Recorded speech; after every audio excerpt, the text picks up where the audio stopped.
Hello friends, in my previous lecture discuss about second chapter CPM tendering and accounting. Tendering અને accounting વિશે જોયું હતું. Today start new chapter number 3 construction planning, scheduling and time management. કન્સ્ટ્રક્શનનું planning, કન્સ્ટ્રક્શનનું scheduling અને time management. Planning થઈ જાય પછી એમનું શિડ્યુલ બનાવવાનું અને શિડ્યુલના ટાઈમિંગનું ફોલો કરવા માટે એક ટાઈમ મેનેજમેન્ટ એટલે કે ટાઈમનું મેનેજમેન્ટ જોવાનું. એ જોઈએ તો એમાં સ્ટાર્ટિંગમાં જ અત્યારે એક તફાવત જોશું, ડિફરન્સ CPM અને PERT વચ્ચેનો.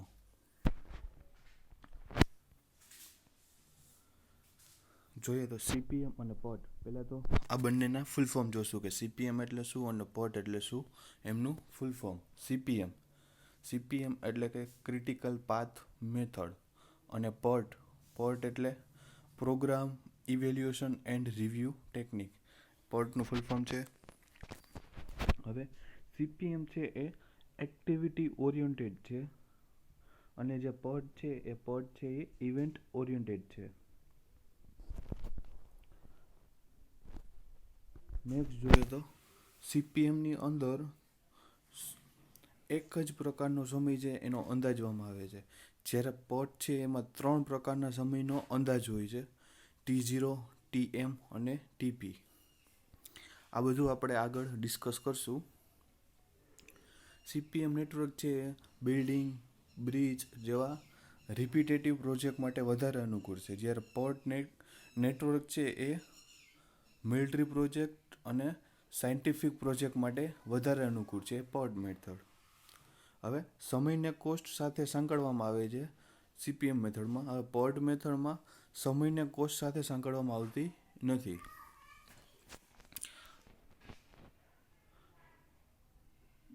નેક્સ્ટ ક્વેશ્ચન છે basic rules for preparing CPM network. CPM network તૈયાર કરવા માટેના બેઝિક રૂલ્સ. હવે રૂલ્સ નંબર 1 જોઈએ તો કોઈ પણ પ્રવૃત્તિ છે તેની અગાઉની બધી પ્રવૃત્તિઓ પૂરી થયા બાદ જ શરૂ કરી શકાય છે. હવે કોઈ પણ પ્રવૃત્તિ છે એ અગાઉની એક્ટિવિટી છે એ પૂરી થઈ જાય પછી જ બીજી એક્ટિવિટી સ્ટાર્ટ કરી શકાય. એટલે કે બી એક્ટિવિટી પૂરી થઈ જાય બરાબર, એ એક્ટિવિટી અને બી એક્ટિવિટી બે જોઈએ તો એક્ટિવિટી બી ક્યારે સ્ટાર્ટ કરી શકો? જ્યારે એક્ટિવિટી એ પૂરી થઈ ગઈ હોય ત્યારે જ તમે બી એક્ટિવિટી સ્ટાર્ટ કરી શકો. એવી જ રીતના તમારે સી એક્ટિવિટી સ્ટાર્ટ કરવી હોય તો એક્ટિવિટી બી અને એક્ટિવિટી એ બંને કમ્પ્લીટ થઈ ગયેલી હોવી જોઈએ, ત્યારે જ એક્ટિવિટી સી સ્ટાર્ટ કરી શકો તમે. હવે નેક્સ્ટ સેકન્ડ રૂલ છે વિવિધ પ્રવૃત્તિઓ વચ્ચે આંતરિક સંબંધો દર્શાવવામાં તેમજ પ્રવૃત્તિઓના નંબરોનું ડુપ્લિકેશન ન થાય તે માટે ડમી એક્ટિવિટી વાપરવી જોઈએ. હવે એક્ટિવિટી ABCD છે બરાબર, એ ABCD ભેગી ન થઈ જાય એના માટે આપણે ડમી એક્ટિવિટી મૂકવી જોઈએ અને નંબરોનું ડુપ્લિકેશન ના થવું જોઈએ. એક્ટિવિટી બી છે તો એક્ટિવિટી બી 2 વખત અથવા 3 વખત આવે એવું નંબરોનું ડુપ્લિકેશન ના થવું જોઈએ. નેક્સ્ટ થર્ડ રૂલ છે દરેક એક્ટિવિટી અને કોઈ પણ ઇવેન્ટમાંથી જ શરૂ થાય છે અને કોઈ પણ ઇવેન્ટમાં જ પૂરી થાય છે. એટલે દરેક એક્ટિવિટીની શરૂઆત તેમજ અંત ઇવેન્ટથી થાય છે. હવે તમે જોશો એક્ટિવિટી એ છે એની ઇવેન્ટ 1 છે અને ઇવેન્ટ 3 છે. કોઈ પણ એક્ટિવિટીનો શરૂઆત ઇવેન્ટથી થાય અને પૂરી પણ ઇવેન્ટથી થાય. જે સર્કલ છે ગોળ એની અંદર સર્કલમાં 1 અને 3, 2, 4, 5 લખેલા છે એ સર્કલને ઇવેન્ટ કહેવાય અને જે એરો આપેલો છે એને એક્ટિવિટી કહેવાય. કોઈ પણ એક્ટિવિટી સ્ટાર્ટિંગ ક્યાંથી થાય તો કે ઇવેન્ટથી અને પૂરી પણ ઇવેન્ટથી જ થાય. ફોર્થ રૂલ શરૂઆતની ઇવેન્ટ અને અંતિમ ઇવેન્ટની સિવાયની વચ્ચેની દરેક ઇવેન્ટમાં પહેલાં અને પછી એક્ટિવિટી આવે છે. શરૂઆતની ઇવેન્ટ હોય અને એન્ડ એટલે કે સૌથી છેલ્લી ઇવેન્ટ હોય એમાં કોઈ જાતની એક્ટિવિટી ના હોય. પહેલાં અને છેલ્લે કોઈ એક્ટિવિટી હોય નહીં. બાકી ફર્સ્ટ એન્ડ લાસ્ટની વચ્ચે એક્ટિવિટી હોય છે. ફર્સ્ટ અને લાસ્ટ ઇવેન્ટની વચ્ચે એક્ટિવિટી હોય છે અને એ એક્ટિવિટીને આપણે એરાના ફોર્મમાં ડ્રો કરીએ છીએ.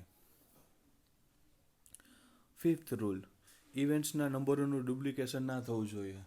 ઇવેન્ટ્સના નંબર છે 1 2 3 4 5 6 7, એમાં કોઈ જગ્યાએ 6 2 વાર કે 7 2 વાર ના આવવું જોઈએ. એનું ડુપ્લિકેશન ના થવું જોઈએ. એટલે કે એકને એક નંબર 2 વખત ના આવવો જોઈએ. નેક્સ્ટ રૂલ 6, કોઈ પણ પ્રોજેક્ટની શરૂઆત એક ઇવેન્ટથી થાય છે અને પૂર્ણ પણ એક ઇવેન્ટથી જ થાય છે. પ્રોજેક્ટ એક સાથે 2 ઇવેન્ટથી પૂર્ણ ન થાય. હવે પ્રોજેક્ટ છે એની સ્ટાર્ટિંગ ઇવેન્ટથી થાય છે અને પ્રોજેક્ટનો એન્ડ પણ ઇવેન્ટથી જ થાય છે. એટલે કે જ્યાં સર્કલ આવે ત્યાં સર્કલથી સ્ટાર્ટ થાય અને જ્યાં સર્કલ આવે ત્યાં સર્કલથી પૂર્ણ થાય. હવે પ્રોજેક્ટ છે એ 2 ઇવેન્ટમાં પૂર્ણ થાય એવું ન હોવું જોઈએ કે ઇવેન્ટ નંબર 4 પાસે આપણો પ્રોજેક્ટ પૂરો થઈ ગયો અને ઇવેન્ટ નંબર 5 પાસે પણ આપણો પ્રોજેક્ટ પૂર્ણ થઈ ગયો. એવું ના થવું જોઈએ. ફાઇનલી ગમે તે એક ઇવેન્ટ છે કે ઇવેન્ટ નંબર 5 ત્યાં જ આપણો પ્રોજેક્ટ પૂર્ણ થવો જોઈએ. રૂલ્સ નંબર 7, પ્રવૃત્તિ ફરીથી તેના શરૂઆતના બનાવો એટલે કે ઇવેન્ટ ઉપર ફરી આવીને ઊભી ન રહી જવી જોઈએ.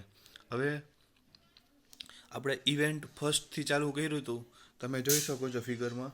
ફર્સ્ટ, સેકન્ડ, થર્ડ અને પાછું ફર્સ્ટ પાસે આવીને ઊભું રહી જાય એવું થવું જોઈએ નહીં. જે ફિગર આપેલી છે ફિગર ખોટી છે. રૂલ્સ 8, પ્રવૃત્તિઓ દર્શાવવા માટે વપરાતા તીરની લંબાઈ પ્રવૃત્તિઓના સમયગાળા સાથે કોઈ સંબંધ નથી. એટલે જે આપણે એક્ટિવિટી દર્શાવી છીએ એવું નથી કે એક્ટિવિટી એ છે તો એક્ટિવિટી એના 5 દિવસ છે તો એનો એરો મોટો આવશે. એક્ટિવિટી બી છે તો એના 3 દિવસ છે તો એનો એરો નાનો આવશે. એની ટાઈમ સાથે કોઈ રિલેશન નથી. આપણે જે એરો ડ્રો કરીએ છીએ એ બધા જ એરા એકસરખી સાઇઝના ડ્રો કરો તો પણ ચાલે. એમાં કોઈ ફિક્સ ડાયમેન્શનની જરૂર નથી. નેક્સ્ટ રૂલ્સ 9, નેટવર્ક ડાયાગ્રામમાં પ્રવૃત્તિઓ માટે તીર ડાબી બાજુથી જમણી બાજુ તરફ દોરવામાં આવે છે. એટલે કે સમયની ગણતરી ડાબી બાજુથી જમણી બાજુ તરફ થાય છે. હવે જ્યારે આપણે નેટવર્ક ડ્રો કરીએ છીએ ત્યારે આપણે ડાબી બાજુથી જમણી બાજુ તરફ ડ્રો કરીએ છીએ. એટલે પણ ટાઈમનું કેલ્ક્યુલેશન પણ આપણે ડાબી બાજુથી જમણી બાજુ તરફ કરવાનું. નેક્સ્ટ લાસ્ટ રૂલ્સ, કોઈ પણ 2 ઇવેન્ટ્સની વચ્ચે માત્ર એક જ એક્ટિવિટી દર્શાવી શકાય છે. જે 2 સર્કલ હોય, સર્કલની અંદર 1 અને સર્કલની અંદર 2 લખેલા હોય, એની વચ્ચે એક જ એક્ટિવિટી દર્શાવી શકાય. ઇવેન્ટ 1 અને ઇવેન્ટ 2ની વચ્ચે 2 એક્ટિવિટી ડ્રો કરેલી હોય તો એ નેટવર્ક ડાયાગ્રામ ખોટો પડે. એક જ એક્ટિવિટી ડ્રો કરી શકાય. હવે પર્ટ મેથડ છે. પર્ટ મેથડમાં 3 ટાઈપ્સના સમય આવે છે. ફર્સ્ટ છે ઓપ્ટિમિસ્ટિક ટાઈમ. ઓપ્ટિમિસ્ટિક ટાઈમને આપણે T0 કહી શકીએ. ઓપ્ટિમિસ્ટિક ટાઈમ એટલે શું છે? આદર્શ પરિસ્થિતિમાં કોઈ પણ પ્રવૃત્તિ પૂર્ણ કરવા માટે અંદાજિત ઓછામાં ઓછા સમયને ઓપ્ટિમિસ્ટિક ટાઈમ કહેવાય. હવે આદર્શ કન્ડિશન હોય પરિસ્થિતિ, એમાં કોઈ પણ પ્રવૃત્તિ પૂરી કરવી હોય તો ઓછામાં ઓછા સમયને ઓપ્ટિમિસ્ટિક ટાઈમ કહેવાય. જેમાં કોઈ પણ પ્રકારના ડિલેને ધ્યાનમાં લેવામાં આવતો નથી. અને ઓપ્ટિમિસ્ટિક ટાઈમ છે એને T0 વડે દર્શાવવામાં આવે છે. હવે મોસ્ટ લાઇકલી ટાઈમ એટલે TM. સાધારણ પરિસ્થિતિમાં કોઈ પણ પ્રવૃત્તિ પૂર્ણ કરવા માટે અંદાજિત સમયના મોસ્ટ લાઇકલી ટાઈમ કહેવાય. મોસ્ટ લાઇકલી ટાઈમને TM વડે દર્શાવી શકાય. નેક્સ્ટ છે પિઝમેસ્ટિક ટાઈમ TP. હવે ખૂબ જ ખરાબ કન્ડિશન હોય અને કોઈ પણ પ્રવૃત્તિ પૂર્ણ કરવા માટે અંદાજિત મહત્તમ સમયને પિઝમેસ્ટિક ટાઈમ કહે છે. હવે ખરાબ કન્ડિશન એટલે આપણી પાસે 3 જ દિવસ છે અને 6 દિવસનું કામ પૂર્ણ કરવાનું છે તો એ સમયને કહેવાય ખરાબ સમય. એની અંદર વર્ક પૂરું કરવાનું હોય એને કહેવાય પિઝમેસ્ટિક ટાઈમ. અને પિઝમેસ્ટિક ટાઈમને ટીપી વડે દર્શાવી શકાય છે. હવે એમાં એક્ઝામ્પલ આવે છે, એક્ઝામ્પલ આપણે કરેલા જ છે. એ એક્ઝામ્પલના ઇક્વેશન જોઈએ તો expected mean time TE is equal to T0 plus 4Tm plus TP upon 6. Next આવશે variance V is equal to TP minus T0 upon 6 આખા કાઉન્સનો એટલે કે whole square. Standard deviation S is equal to TP minus T0 upon 6. હવે scheduling એટલે શું? હવે આપણે કોઈ પણ પ્રોજેક્ટ શરૂ કરીએ પહેલાં એનો પ્લાન બનાવેલો હોય. એ પ્લાન મુજબ આપણે કેટલા લેબર જોશે, કેટલી મશીનરી જોશે, કેટલું મટીરિયલ્સ જોશે, એ બધા માટેનું શિડ્યુલ તૈયાર કરવામાં આવે. અને જે ખરેખર આપણે વર્ક કરેલું છે એ ખરેખર વર્ક આપણે શિડ્યુલમાં માર્ક કરતા જઈએ તો ખબર પડે કે કેટલું વર્ક બાકી છે, કેટલું વર્ક પૂરું થઈ ગયું છે, અને કયા ટાઈમે કેટલા લેબર જોશે, કયા ટાઈમે કેટલી મશીનરી જોશે, એ બધું જાણવા માટે શિડ્યુલિંગ બનાવવામાં આવે છે. હવે શિડ્યુલિંગના ટાઈપ્સ જોઈએ તો પહેલું છે કન્સ્ટ્રક્શન શિડ્યુલ, બીજું છે મટીરિયલ શિડ્યુલ, ત્રીજું છે ઇક્વિપમેન્ટ શિડ્યુલ, ચોથું છે લેબર શિડ્યુલ, પાંચમું છે ફાઇનાન્શિયલ શિડ્યુલ. હવે એમાં ફર્સ્ટથી સ્ટાર્ટ કરીએ કન્સ્ટ્રક્શન શિડ્યુલ. કન્સ્ટ્રક્શન શિડ્યુલમાં શું આવશે? કન્સ્ટ્રક્શન શિડ્યુલ એક એવું ટાઈમ ટેબલ છે કે જેમાં પ્રોજેક્ટ સાથે સંકળાયેલી વિવિધ પ્રવૃત્તિઓનો સમયગાળો, પ્રવૃત્તિઓ શરૂ થવાનો સમય, પ્રવૃત્તિઓ પૂર્ણ થવાનો સમય, આ બધું એમાં દર્શાવેલું હોય. કઈ એક્ટિવિટી ક્યારે શરૂ થશે અને કઈ એક્ટિવિટી ક્યારે પૂરી થશે એ કન્સ્ટ્રક્શન શિડ્યુલમાં દર્શાવેલું હોય. એટલે કે આપણે ફાઉન્ડેશનનું એક્સકેવેશન ચાલુ કરશું તો 1 થી 10 દિવસમાં ફાઉન્ડેશનનું એક્સકેવેશન શરૂ થઈ જશે. 1 તારીખથી લઈને 10 તારીખ સુધીમાં એનું એક્સકેવેશન પૂરું થઈ જશે. પછી 12 તારીખથી 16 તારીખમાં ફૂટિંગ કમ્પ્લીટ થઈ જશે. પછી 18 થી 20માં કોલમ કાસ્ટિંગ. આ બધું એક શિડ્યુલ બનાવવાનું હોય છે, એને કહેવાય કન્સ્ટ્રક્શન શિડ્યુલ. નેક્સ્ટ આવશે લેબર શિડ્યુલ. લેબર શિડ્યુલ એટલે વીકલી અથવા મંથલી લેબર શિડ્યુલ બનાવવામાં આવે. જનરલી વીકલી લેબર શિડ્યુલ બનાવવામાં આવે, જે બધું સાઇટ ઇન્ચાર્જને કરવાનું હોય. 1 થી 15 તારીખ સુધીમાં કેટલા લેબર જોશે, સ્લેબ કાસ્ટિંગ માટે, કોલમ કાસ્ટિંગ માટે, ફાઉન્ડેશન માટે કેટલા લેબરની જરૂર પડશે, એમનું બધાનું એક શિડ્યુલ બનાવવાનું હોય, જેથી વધારાના મજૂરો બેસી ન રહે એના માટે શિડ્યુલ બનાવે. અને સાઇટ ઉપર દરરોજ આપણે અલગ અલગ મજૂરો બોલાવતા હોય, ક્યારેક 20, ક્યારેક 25, ક્યારેક 15. એ બધા મજૂરોની સંખ્યા જો આપણે ચાર્ટ પેપર ઉપર દર્શાવવામાં આવે તો મજૂરની પાછળ કેટલો ખર્ચ થયો છે એ ડાયરેક્ટલી આપણે જાણી શકીએ.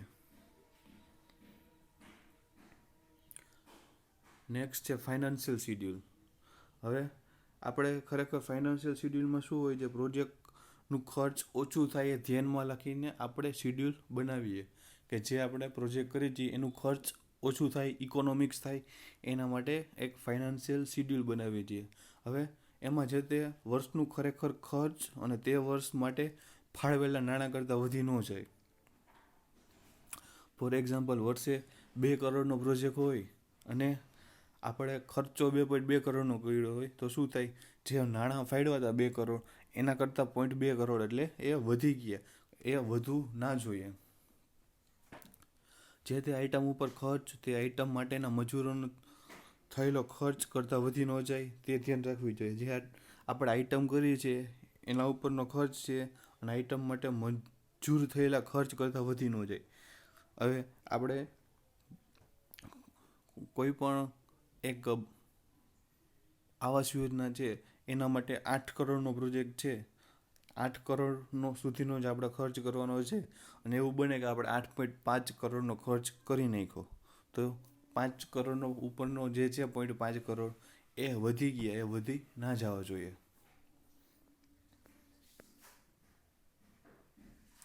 હવે ડાયરેક્ટ કોસ્ટ અને સમય વચ્ચેનો રિલેશન જોઈએ તો નોર્મલ કોસ્ટ. નોર્મલ કોસ્ટ એટલે જ્યારે પ્રવૃત્તિ સામાન્ય સમયગાળામાં થાય ત્યારે થતી ઓછામાં ઓછી ડાયરેક્ટ કોસ્ટને નોર્મલ કોસ્ટ કહેવાય. જ્યારે કોઈ પણ પ્રવૃત્તિ છે જે સામાન્ય સમયગાળામાં થાય અને ઓછામાં ઓછી ડાયરેક્ટ કોસ્ટ થાય જેને કહેવાય નોર્મલ કોસ્ટ. હવે ક્રેશ ટાઈમ, કોઈ પણ પ્રવૃત્તિ પૂરી કરવા જરૂરી ઓછામાં ઓછા સમયને ક્રેશ ટાઈમ કહેવાય. હવે કોઈ પણ એક્ટિવિટી છે પૂરી કરવા માટે મિનિમમ ટાઈમ એટલે કે ઓછામાં ઓછો ટાઈમ હોય એ સમયને કહેવાય ક્રેશ ટાઈમ. ક્રેશ કોસ્ટ, જો કોઈ પ્રવૃત્તિ ક્રેશ ટાઈમમાં પૂરી થાય તો તે થતી ડાયરેક્ટ કોસ્ટને ક્રેશ કોસ્ટ કહેવાય. કોઈ પણ એક્ટિવિટી છે એ ક્રેશ ટાઈમમાં પૂરી થાય તો થતી ડાયરેક્ટ કોસ્ટને ક્રેશ કોસ્ટ કહેવાય. હવે કોસ્ટ સ્લોપ,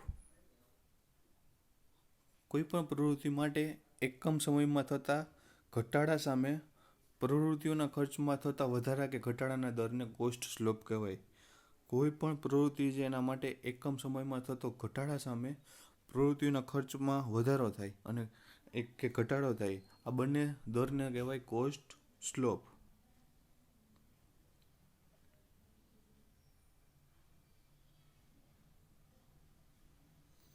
હવે ક્રાંતિક પથની રીતના ફાયદા અને ગેરફાયદા.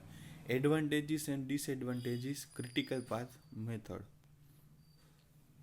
હવે એના એડવાન્ટેજીસ જોઈએ તો વિવિધ પ્રવૃત્તિઓને એકબીજા સાથે વ્યવસ્થિત રીતે સાંકળી શકાય છે. જે આપણે આગળ જોયું એ મુજબ વિવિધ એક્ટિવિટી હોય છે એને એકબીજા સાથે સાંકળી શકાય છે.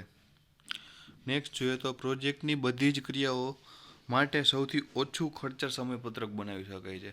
હવે પ્રોજેક્ટની વિવિધ એક્ટિવિટી હોય એના માટે સૌથી ઓછું ખર્ચાળ એક શેડ્યુલિંગ બનાવી શકાય છે. પ્રોજેક્ટ સમયસર પૂર્ણ કરવા માટે સાધનો અને મજૂરોની યોગ્ય ગોઠવણ કરવામાં મદદરૂપ થાય છે. કયા ટાઈમે કેટલા લેબર જોશે, કેટલા ઇક્વિપમેન્ટ જોશે, એ બધું ગોઠવણ કરવામાં તે યુઝફુલ છે. એકબીજા ઉપર આધારિત પ્રવૃત્તિઓ દર્શાવી શકાય છે. હવે નેટવર્કથી કોઈ પણ એક્ટિવિટી છે એ ભૂલી જવી કે એની બેકાળજી રાખવું એ શક્ય નથી. નેટવર્ક હોય એટલે બધી જ એક્ટિવિટી સિક્વન્સમાં જ પૂરી થાય. પ્રોજેક્ટને કોઈ પણ તબક્કો પદ્ધતિનો પુનઃવિચાર શક્ય છે. આ પ્રોજેક્ટનો કોઈ પણ સ્ટેજ હોય અને એનો રિવ્યૂ પોસિબલ થાય છે કોઈ પણ સ્ટેજમાં. હવે નેટવર્કના આધારે કોઈ પણ એક્ટિવિટીમાં મોડું કરી શકાય છે, પરંતુ આખો પ્રોજેક્ટ પૂરો કરવામાં મોડું ન થવું જોઈએ.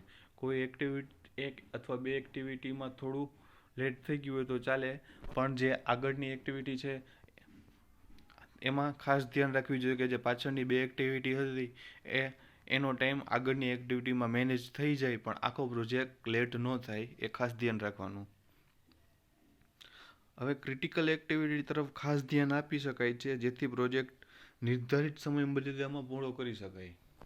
હવે ક્રિટિકલ એક્ટિવિટી હોય એના એક્ટિવિટી ઉપર ખાસ ધ્યાન આપવાનું જેથી પ્રોજેક્ટ છે એનો નિશ્ચિત જે ટાઈમ પીરિયડ હતો ટાઈમ પીરિયડમાં જ પૂરો થઈ જાય.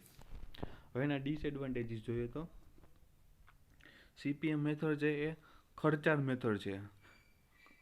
પ્લસ નેટવર્ક બનાવવા માટે, નેટવર્કમાં ચેન્જીસ કરવા માટે કુશળતાની જરૂર છે. કોઈ એક એક્ટિવિટીમાં લેટ થઈ ગયું તો પાછળની બધી એક્ટિવિટીમાં લેટ થાય, એના માટે નેટવર્કમાં સુધારા વધારા કરવા માટે કુશળતાની જરૂર પડે છે. જે હોશિયાર વ્યક્તિ હોય એ જ ચેન્જિંગ કરી શકે. બાકી કોઈ બીજા સુપરવાઇઝર છે કે જે બિન અનુભવી વ્યક્તિઓ હોય ચેન્જ કરે તો એરર દૂર થાય નહીં. પ્રોજેક્ટ પૂર્ણ કરવા માટે જે ધારણાઓ કરવામાં આવી હોય એ સાચી ન પડે તો પ્રોજેક્ટ સમયસર પૂરો થઈ શકતો નથી. તે પ્રોજેક્ટ પૂર્ણ કરવા માટે એઝમ્પશન હોય કે આટલા દિવસમાં આ વર્ક પૂરું કરવાનું, અને જો એ વર્ક પૂરું ન થાય તો પ્રોજેક્ટ સમયસર પૂર્ણ થાય નહીં.